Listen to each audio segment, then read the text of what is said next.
Hello friends, good morning. Be brave and be positive. இன்றைக்கி வந்துட்டு Friday. So Thursday ஈவினிங்கு அதாவது வியாழக்கிழமை நைட்டே வந்து நான் சீகக்காய் கொஞ்சம் ஊற வச்சுட்டு படுத்துட்டேன். ஸோ அது என்னென்னா பூந்தி கொட்டை ஒரு 10 எடுத்துக்கோங்க. அதை உடச்சி அதில் இருக்கிற கொட்டையெல்லாம் எடுத்துகிட்டு அதுக்கப்புறம் ஒரு 10 பூந்தி கொட்டைக்கு ஒரு 15 சீயக்காய் இருக்குல்ல, அது சேர்த்துக்கோங்க.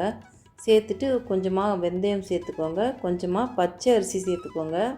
பச்சை அரிசி வீட்டில் முடிஞ்சதெல்லாம் சாப்பாடு அரிசியை சேர்த்துக்கலாம், எது வேணால் சேர்த்துக்கலாம். ஸோ தட் இது 4த்தையுமே சேர்த்து நல்லா அந்த பூந்தி கொட்டையும் அந்த சீயக்காயும் நல்லா முழுகிற அளவுக்கு தண்ணி ஊற்றி ஊற வச்சுருங்க.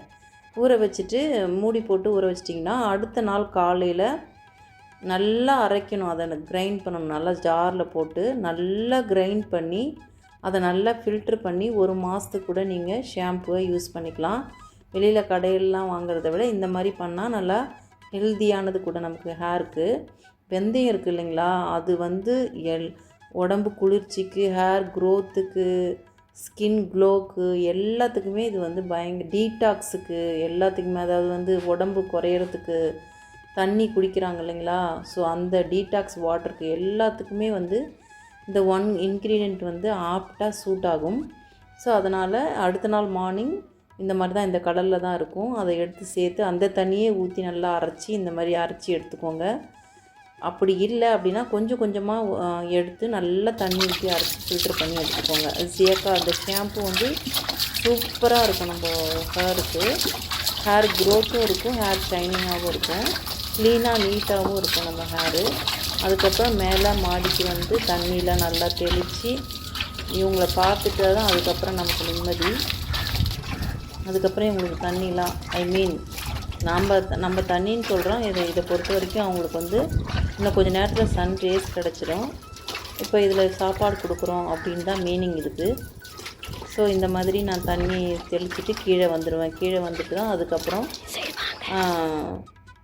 பசங்க ஏஞ்சிக்கிறதுக்குள்ளே கடகடன்னு 2 வாசல்லையும் கோலம் போட்டுட்டு, இன்றைக்கி ஃப்ரைடேன்றதால துளசி மகாலட்சுமிக்கு விளக்கெல்லாம் ஏற்றிடணும்.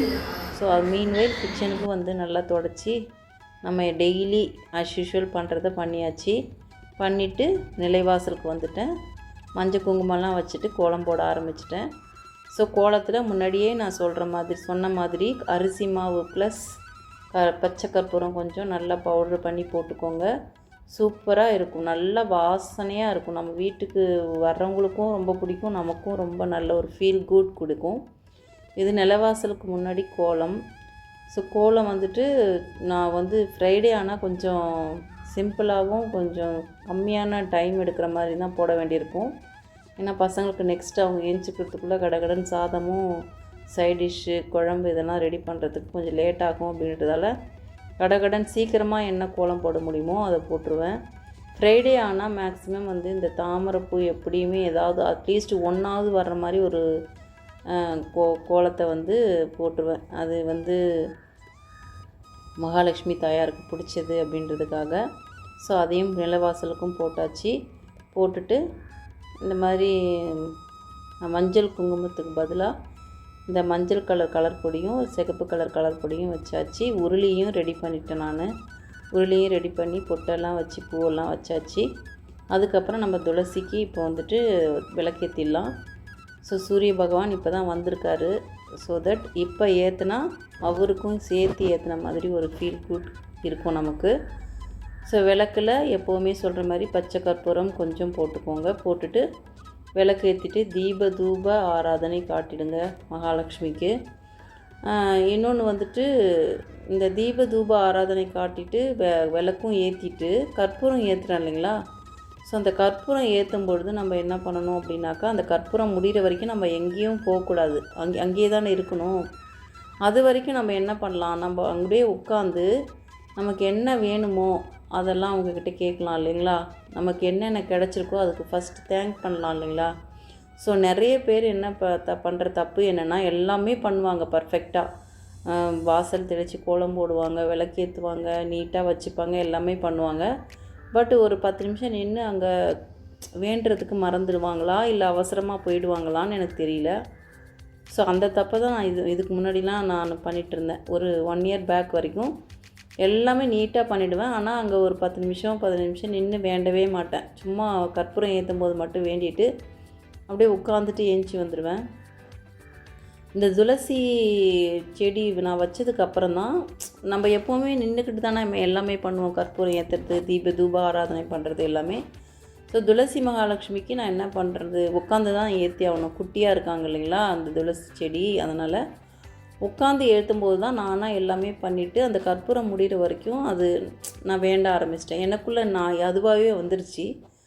அதுக்கப்புறம் நிறைய சேஞ்சஸ். அதனால் நீங்கள் உட்காந்து ஃபஸ்ட்டு தேங்க் பண்ணுங்கள். உங்களுக்கு எதெல்லாம் கிடச்சிருக்கோ அதுக்கெல்லாம் ரொம்ப தேங்க் பண்ணுங்கள். துளசி மகாலட்சுமிக்கும் ஆஸ் வெல் அஸ் சூரிய பகவானுக்கும். கடவுளே எனக்கு இதெல்லாம் கொடுத்ததுக்கு ரொம்ப ரொம்ப ரொம்ப நன்றி, இது நீடிச்சு நிலச்சி இருக்கணும் அப்படின்னு சொல்லிட்டு வேண்டிக்கோங்க. நம்ம தேங்க் பண்ண தான் நமக்கு இன்னமும் நம்ம நினைக்கிறது எல்லாமே நம்ம கேட்காமலே சீக்கிரமாக நிறைவேறும் அப்படின்னு சொல்லப்படுது. ஏன்னா நான் வந்துட்டு எதுவுமே எனக்கு இது கொடு அது கொடுன்னு நான் கேட்கவே மாட்டேன். நான் செய்கிற வேலைக்கு எனக்கு ஒரு பலனை கொடு, என்னோடய கடமையை நான் செய்யணும், அதோட பலன் உங்கள்கிட்ட தான் நான் எதிர்பார்க்குறேன், இது மட்டும் தான் நான் வேண்டிப்பேன். வேறு எதுவுமே எனக்கு இதை கொடு அதை கொடுன்னு நான் வேண்டவே மாட்டேன் எப்போவுமே. ஸோ அதனால் ஃபஸ்ட் நான் தேங்க் பண்ணிவிடுவேன். எனக்கு இதெல்லாம் கொடுத்துருக்க ரொம்ப ரொம்ப நன்றி, இதெல்லாம் இல்லாமல் எவ்வளோ பேர் ரொம்ப கஷ்டப்படுறாங்க, இது எனக்கு கொடுத்ததுக்கு ரொம்ப நன்றி அப்படின்னு சொல்லிட்டு அந்த கற்பூரம் முடிகிற வரைக்கும் அங்கேயே உட்காந்து எனக்கு என்னென்ன வேணுமோ நான் என்னென்ன பேசணுமோ எல்லாமே நான் பேசிட்டு வந்துடுவேன். இந்த துளசி செடியை பார்த்துட்டு இப்படிலாம் கூட வேண்டுவேன். துளசி மகாலட்சுமி தாயே, எல்லார் வீட்டுக்கும் போகணும், நீ எங்கள் வீட்லேயும் இருக்கணும், எங்கள் வீட்லேயே இருக்கணும் அப்படின்லாம் நான் வேண்டியிருக்கேன். காமெடியாக தான் இருக்கும், ஆனால் இதெல்லாம் நான் அவங்க கூட பேசுவேன். ஏன்னா லிவிங் பிளான்ட் இல்லையா, தாவரங்கள் எல்லாமே உயிர் வாழறது தானே. ஸோ அதனால் அவங்க கூட நான் பேசுவேன். அதனால் பேசி முடிச்சிட்டேன்னா எனக்கு பயங்கர ஒரு ரிலாக்ஸ் கிடச்சிரும் மைண்டுக்கு.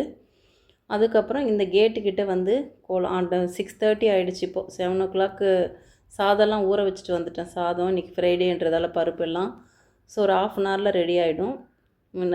அடுப்பெலாம் நீட் பண்ணியாச்சு. இங்கே கோலத்தை போட்டு முடிச்சுட்டு போய் ஸ்டவ்வை ஆன் பண்ண வேண்டியதான். இந்த இடத்துல வந்து படிக்கோலம் போடலாம் அப்படின்னு சொல்லிட்டு. ஸோ இந்த 5 புள்ளி சந்தில் புள்ளி வச்சு 3ல் முடியறதுல பல கோடி கோலங்கள் இருக்குதுங்க. ஸோ அதனால் அது இந்த மேக்ஸிமம் இதில் தான் எனக்கு இந்த 5.3 முடியுது இல்லைங்களா, அதில் நிறைய கோலங்கள் எனக்கு தெரியும்.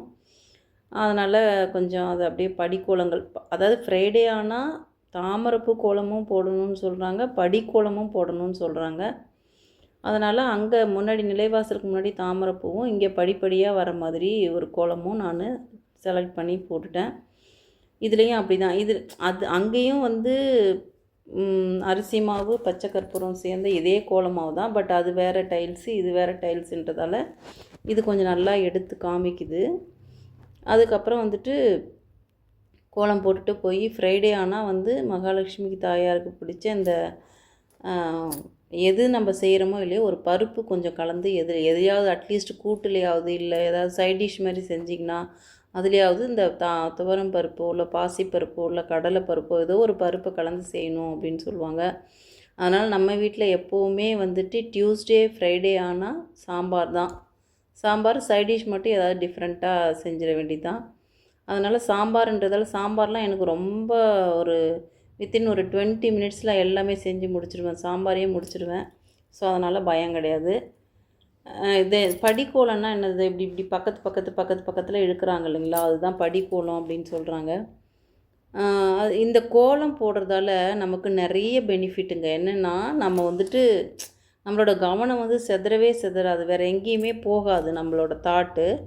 ஏன்னா நம்ம அடுத்தது இங்கே இழுக்கணும்ல, இந்த ஷேப்பு கண்டிப்பாக இந்த பிளேஸில் வந்துருச்சு, அந்த பிளேஸ்லேயும் வரணும்ல அப்படின்னு சொல்லி நம்ம அதையே வந்து கான்சன்ட்ரேட் பண்ணி பார்ப்போம். அப்போ என்ன ஆகும் அப்படின்னாக்கா நம்ம பிரெயின் வந்து நல்லா க்ரோ ஆகுமா, நம்மளோட கான்சன்ட்ரேஷன் பவரும் நல்லா இன்க்ரீஸ் ஆகுமா. அதே மாதிரியே நான் உட்காந்துக்கிட்டு கோலம் போடுறேன், நின்றுக்கிட்டு போட்டாக்கா நல்லா அது ஒரு யோகா, மார்னிங்கில் யோகாலாம் செய்கிறாங்க இல்லைங்களா, அதுக்கு ஈக்குவல் அப்படின்னு சொல்கிறாங்க. எனக்கு வந்து கேமரா செட்டை ஷூட் பண்ண முடியாதுன்றதால நான் உட்காந்துக்கிட்டு போகிறேன். நின்றுக்கிட்டு போகிறதும் ஒரு பெரிய விஷயம் இல்லை, போட்டுடலாம், என்னால் முடியும். பட் எனக்கு சுச்சுவேஷன் அப்படியே அமையலை. அந்த மாதிரி குனிஞ்சு நிமிர்ந்து வளைஞ்சி போடுறதால எல்லாமே கை கால் இந்த நரம்பெல்லாம் ஒரு சிலவங்களுக்கு இழுக்கும்ல, அதெல்லாம் வந்து இது சரி பண்ணும் அப்படின்னு சொல்கிறாங்க. ஸோ அந்த மாதிரி தான் சுச்சுவேஷன் எனக்கு அமைய மாட்டுது. ஏதாவது ஒரு பெரிய ஸ்டாண்டாக வாங்கி வச்சுக்கிட்டு தான் நின்றுக்கிட்டே போடலாமா அப்படின்னு யோசிச்சுட்ருக்குறேன். அதுக்கப்புறம் வந்துட்டு இந்த மாதிரி வந்துட்டு ஃப்ரைடே ஆனால் டெஃபினட்டாக எல்லா விமன்ஸுமே வந்து ஒரு பிரிஸ்க் வந்துடும் தன்னார நமக்குள்ளே. மார்னிங் எது வீட்டெல்லாம் நீட் பண்ணிடணும், ஃப்ரெஷ்ஷப் ஆகிட்டு விளக்கெல்லாம் ஏற்றிடணும் அப்படின்னு சொல்லிட்டு நானும் வந்துட்டு உள்ளே விளக்கு வச்சிடணும் பசங்க ஸ்கூலுக்கு போகிறதுக்கு முன்னாடி ரொம்ப ட்ரை பண்ணுவேன். ஆனால் வந்து வீட்டுக்குள்ளே என்னால் விளக்கு வைக்கவே முடியாது. ஏன்னா வெளியில் இந்த வேலையெல்லாம் முடிச்சுட்டு போய் சமைச்சு அவங்கள ரெடி பண்ணி அமுச்சிட்ட பிறகு தான் என்னால் உள்ளேயே வந்து விளக்கு வைக்க முடியும். பிரம்ம முகூர்த்தத்தில் ஏந்திருப்பேன் நான், அந்த கார்த்திகை, மார்கழி, தை அந்த மாதிரி. ஸோ அந்த நேரத்தில் வச்சுருவேன் அவங்க ஏஞ்சிருக்கிறதுக்குள்ளே. இப்போ இந்த மாதம்லாம் என்னால் வைக்க முடிய மாட்டேங்குது, கஷ்டமாக இருக்குது. பட் இருந்தாலும் துளசி மகாலட்சுமியை கும்பிட்டுட்டு அப்படியே ஒரு விபூதியை வச்சு பசங்களை ஸ்கூலுக்கு அனுப்பிட வேண்டிதான். அவ்வளோதான், கோலம் போட்டு முடித்தாச்சு. இப்படி தான் இருக்கும் என்னோடய வீடு. ஸோ அது துளசி மகாலட்சுமிக்கு நான் வந்துட்டு இந்த இது இருக்குது இல்லைங்களா, காவி, அதில் கோலம் போட்டிருக்கேன். அப்படியே மேலே வந்து எனக்கு சூரிய பகவான் தெரிவார். அதனால் 2 பேரையும் நான் நமஸ்காரம் பண்ண மாதிரி ஆகிடும் மார்னிங்கே. அதுவே பயங்கர ஹாப்பி எனக்கு. போன வீட்டில் அது இல்லை, இந்த வீட்டில் கடவுள் வந்து. ஆனால் நான் ஏங்கியிருக்கேன், இந்த மாதிரிலாம் ஏன் நமக்கு அமையலை, இந்த மாதிரி நமக்கு பண்ணணும்னு ஆசையாக இருக்குது அப்படின்ட்டு. நான் ஏங்கின விஷயத்த கடவுள் வந்து இந்த வீட்டில் வந்து எனக்கு நிறைவேற்றி கொடுத்துட்டார். ரொம்ப ஹாப்பியாக இருக்குது. இதுதான் நான் போட்ட கோலம், தாமரைப்பூ கோலம் நிலைவாசலில். அவ்வளோதாங்க. தேங்க்யூ ஃபார் வாட்சிங். இந்த வீடியோ பிடிச்சிருந்தா like, share, comment and subscribe. நாளைக்கு இன்னொரு வீடியோவில் பார்க்கலாம். Spread positivity. டாட்டா.